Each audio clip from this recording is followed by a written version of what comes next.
Hi, this is Andrea Epting with Resolve Strategies, and it is Free Talk Friday. And I am going to discuss our transformative topic on the mind and body connection. I think that if you're a human living on planet Earth, you've been around long enough to understand, and even through some denial perhaps, accept that there is a direct connection between our minds, our bodies, and even our spirit. So, I wanted just to take a moment to talk about mind and body practices that would be helpful in early or long term recovery. So, let's dive in.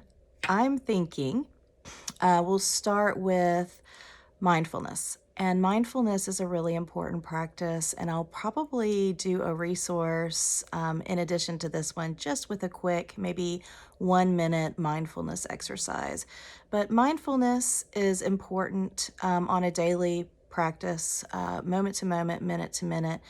And it is really the practice of noticing without judgment our cognitions and our thoughts that will continue to flow freely through us. So it's something that we can do just moment to moment. It does not need to be something done in a meditative practice, although we do recommend meditative practices, starting with 1 to 2 minutes every day. So I really do believe in the keep it simple. All right. Keep it simple, but keep it simple, please, because that's how you build integrity. That's how you build consistency. That's how you build like empowerment and self trust and self awareness, is like because you continue to show up for yourself every single day because you're keeping it simple. You're not throwing on so many things. Like, I definitely don't want you to listen to this and be like, oh my gosh, I have to do this and this and this and this if I want to stay clean and sober and move into a real, firm and strong and happy and joyful recovery.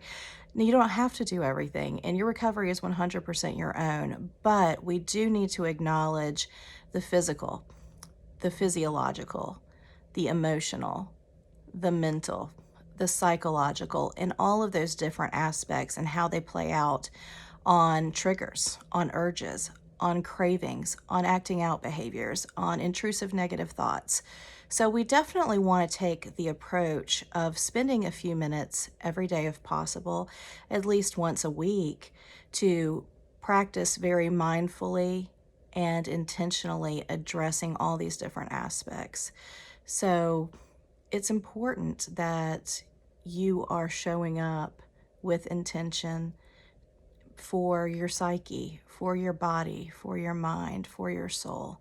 So, what is your daily? I'm not going to tell you exactly what to do, but I will tell you the importance of having that daily practice. So, what is your daily spiritual practice? How are you getting in tuned with and connected with and listening and being seen and heard by your God, your good orderly direction, your higher power? What is that practice that you've implemented? And if you've implemented it and it continues to work, what is your practice? What does that practice now become?